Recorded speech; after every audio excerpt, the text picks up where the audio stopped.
7 Pregnant Virgins, Part 2. The fortune teller's confusing words didn't just make the mystery deeper, they twisted it into a tangled mess of fear, casting a heavy shadow over Omar village. The villagers, once close, now looked at each other with new, bitter suspicion. No one could understand the different kind of seed the fortune teller spoke of, making them think of evil spirits or old curses. But the truth, as it often is, was much simpler and much more sickening. The chilling, all-too-human truth lay with Mark, the chief's trusted helper. Mark, a seemingly quiet, almost invisible young man, had always moved through the village humbly, his eyes downcast, his hands always busy. No one had ever really noticed him, let alone suspected the dark, evil thoughts hidden beneath his calm outside. Mark held a twisted anger, a quiet, burning rage against the village's strict rules and the pureness of its young women. He saw their virtue not as something to respect, but as a cruel joke, a constant, painful reminder of his own hidden bad desires and crushing anger. He had carefully, sickeningly planned his terrible acts. Watching the routines of the chosen virgins, waiting patiently with a cold, scary patience. He had made a strong sleeping potion from traditional herbs, a substance so powerful it caused a deep, dreamless sleep, leaving its victims completely helpless. Pretending to be helpful, he would offer the young women refreshing drinks on hot days or leave small, innocent-looking gifts of food near their homes. They didn't know these gifts were mixed with the strong, mind-numbing traditional herbs. Under the dark cover of night, when the village slept peacefully, Mark would sneak into their homes, his heart pounding not with fear, but with a nasty, twisted triumph. He would find his victims in their deepest sleep, completely helpless, completely unaware. One by one, he attacked them, taking advantage of them while they couldn't move. He left no trace, no sign of his terrible visits, making sure they were confused and the village was completely terrified. The fortune teller's shocking announcement had sent a cold, painful wave of fear through Mark. He had heard the frantic whispers of spirits and dark magic, and a deep dread had started to settle in his stomach, a cold, squeezing feeling.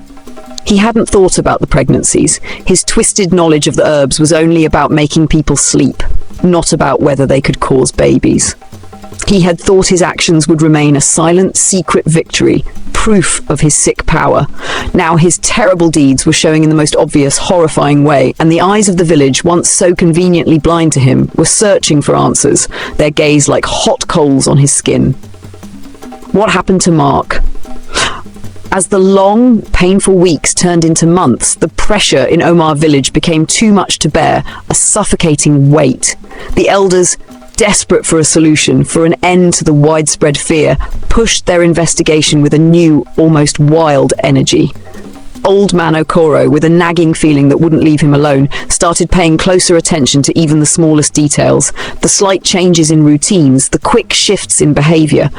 He noticed Mark's unusual pale face, the way he flinched almost unnoticeably when they talked about the unnatural seed. He saw the sudden, almost feverish energy with which Mark now did his chores, as if trying to run away from an invisible, never-ending shadow that only he could see. One evening, a small, almost unimportant detail caught old man Okoro's attention. A strange, almost medical smell lingering near one of the young women's homes. A smell he faintly linked to a rare hidden plant grown by a quiet healer from a nearby village. A plant known not just for making people sleep, but also for its special, clear smell. This was the same smell he'd noticed quickly on Mark's clothes sometimes. Old man Okoro's suspicions became a terrifying certainty. He quietly, carefully talked to the quiet healer, confirming what the plant did and its unique smell. With this terrible knowledge, and with the help of a few trusted strong men whose faces were grim with determination, they faced Mark.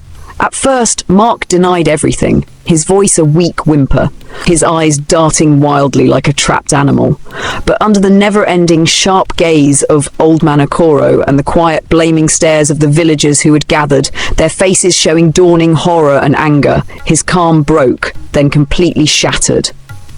The carefully built mask of humility fell apart, showing the raw, miserable terror and evil underneath. He confessed, a flood of disgusting admissions pouring from his lips like poison. The traditional herbs, the nightly visits, the terrible, unforgivable violation of their trust and their daughter's sacred innocence. The truth hit Omar village like a loud clap of thunder. The shock was deep, paralyzing, quickly followed by a strong, burning anger that swept through the village like a consuming fire. The widespread fear of spirits was replaced by a raw, burning, all-consuming anger at the unspeakable betrayal by one of their very own. Mark was not spared. The traditional justice of Omar village, built over generations of peaceful living, was swift and completely without mercy for crimes that threatened the very core of their life. He was publicly shamed, stripped of his dignity, his name, his very humanity.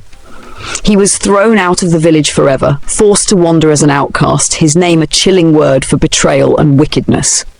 His land and all his few belongings were taken, and a powerful old curse was put on him by the elders to make sure he would never find peace or comfort anywhere he went, a troubled soul.